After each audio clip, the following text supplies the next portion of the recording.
What's up? I'm CJ Matthews, and this is the series about nothing. Today, let's just keep it real. I feel like the church is probably the one place that we can't keep it real. Watching when keeping it real goes wrong. So, I have sort of a hot take, maybe an unpopular opinion. Some of the things I may say may seem a tad appalling. But the truth is, I feel like some of the things that I go through are a direct result of God. Like, if it wasn't for God, then some of my problems wouldn't even exist in my life. Like, sometimes I do feel like God lets me down.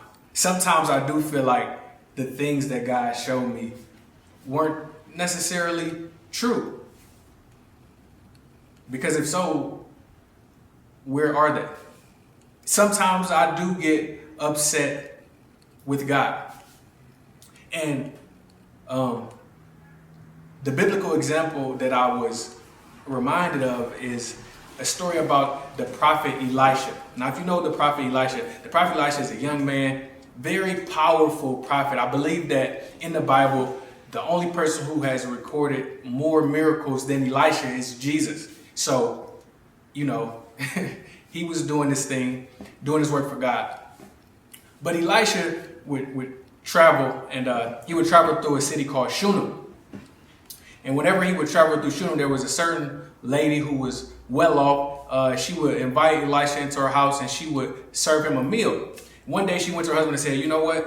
This is truly a man of God. He's doing a great work. Let's give him a room in our house. Let's make this nice room for him so that whenever he comes through, he has somewhere nice to stay. He deserves it." So he does it. Elisha is taken back by this so much that he says, "You know what? This is such a blessing. What is it that I can do for you? Can I speak to the king on your behalf? Can I talk to the general of the army? Is there some way that I can talk to God and bless you?" And she says, "You know what? No, I don't need anything. I'm good. I just want to bless you." So he says, "You know what?" He consults with his servant, and he says, "You know what?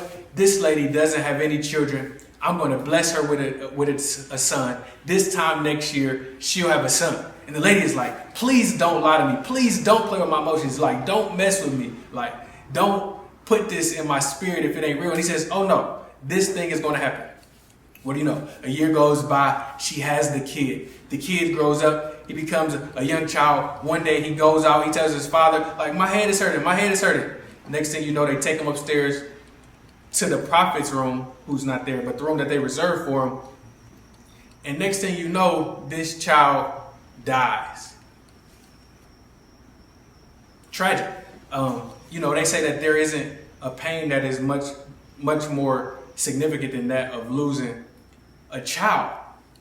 So if you think about this scenario, this situation, this occurrence in the Bible, this tremendous amount of pain, this tremendous amount of agony, this tremendous amount of grief that this lady is experiencing is a direct result of the thing that God, by way of the prophet Elisha, brought into this lady's life.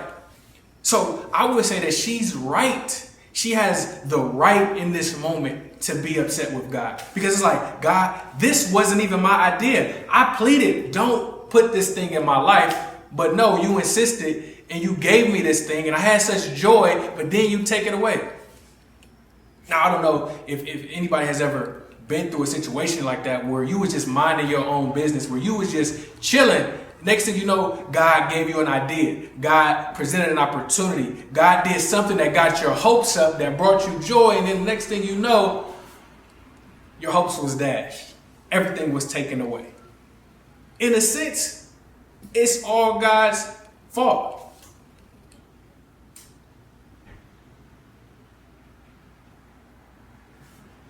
Sometimes this sort of a things happen. And I feel like it's necessary to address this because people always have to wear a mask in church. We can't never keep it real. I'm upset with God. God, why would you do this? Or sometimes when something devastating or something traumatic happens in our lives, we're like, God, why would you let this thing happen? And a lot of times in that moment, we're angry at God. But then we come to church and they tell us that we're not allowed to be angry at God. They tell us that we're not allowed to feel some type of way, or in the midst of trauma, in the midst of tragedy and loss, we're going to hit you with some just cliche Christianese talk. Well, you know, God has a plan. Everything's going to be okay. While this may be true, this is not what I need to hear at the time. I need the opportunity to be able to vent. I need to understand that it's okay for me to be angry with God because God can handle it. Like anything that I'm dealing with, God is big enough to handle. I should be able to get this thing off my chest. I should be able to go to a space that's safe to discuss how I'm really feeling, because the truth is my feelings are valid. And I feel like a lot of times the way that the church addresses tragedy, addresses these sorts of things is dismissive in a way. Because we know that faith and feelings are two separate issues. But a lot of times the way in which we talk, handle, and deal with people who are going through some really tough situations dismisses how they feel. And in turn, that is driving people further away from God. That is placing some things in between them and God. So I feel like it's necessary to have this conversation and for us to park for a minute in the truth, in the reality that, like, you know what, God, I don't like this. Like, I feel like you played me. I feel like you lied to me. I feel like you brought this stuff into my life. People need the opportunity. People need the space. It's just like a victim of some sort of trauma goes to the place of healing, the place where they should feel safe, where, you know, they have an opportunity to express themselves and say it, but you're writing them off as if what they're feeling isn't real, as if what they experienced didn't actually happen. And a lot of times that's how I feel like the church treats situations. People always say, like, you can't question God and you can't be mad at God and this sort of thing. And that's not true, because it is God, it is Jesus who literally said, cast your cares upon me because I care for you. It doesn't matter what that care is. If that care is anger, if that care is frustration, if that care is a feeling of being let down, he says, give that thing to me. I can handle it. Like, remove that burden from yourself and put it on me. It's okay for you to feel like that, but I don't want you to stay there. I want to take you from that place to a place of healing. So bring that thing to me. But I feel like as the body of Christ, we have to provide opportunities. We have to provide spaces for these kind of conversations and these kind of dialogues to take place. Like, what do I do? Where do I go when I'm questioning my faith? Where do I go when I do feel angry at God? If all you're going to do is tell me I can't be angry at God or that my feelings aren't valid, that's not at all helping my situation. So I feel as though this conversation and these conversations are necessary, because at the end of the day, people need to know that literally there's not anything that we can do to make God stop loving us. Like, there's literally not anything between us and God. Like, when we're angry at God, however we feel towards God, that doesn't move him. That doesn't change him. God is not people. God is God. That's what differentiates us. So all of these feelings, all of these emotions, they're all valid. They're all real. And sometimes we need to get these things off our chest. Sometimes we need to get these things off of us so we can get to that place of healing. So, getting back to the Shunammite woman and her son.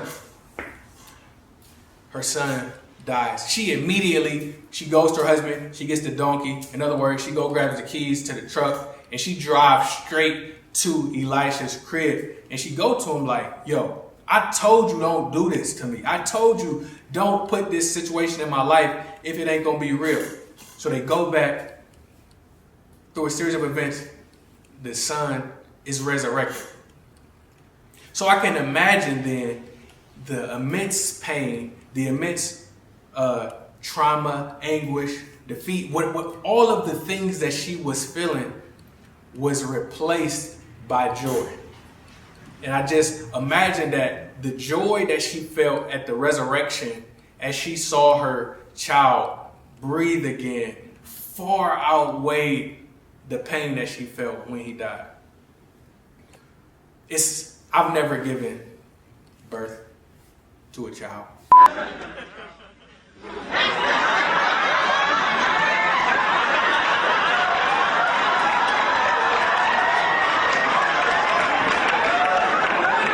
I've never given birth to a child before, but I've been talking to some ladies recently, and they was telling me, there's even one lady who said, I've been shot, but that ain't got nothing on giving birth to a child. So, I guess it's very hard to articulate, but the pain is immense. But there's a Bible verse that addresses this situation, or uses the analogy of childbirth to the things that we may go through, that compares to the issues of life, the storms, the traumas, the tragedies.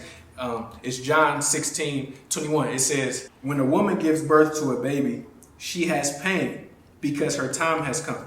But when her baby is born, she forgets the pain because she is so happy that a child has been born into the world. So the truth is, whenever these very hard situations come, whenever these very tough things come that perhaps make us question our faith, make us question God, make us angry at God, it's valid to feel how we feel. But once we give that thing to God, once our faith overcomes our feelings, we'll be reminded that there will be glory at the end of this thing. There will be victory at the end of this thing. And that what's coming far outweighs what's gone. It's hard to imagine.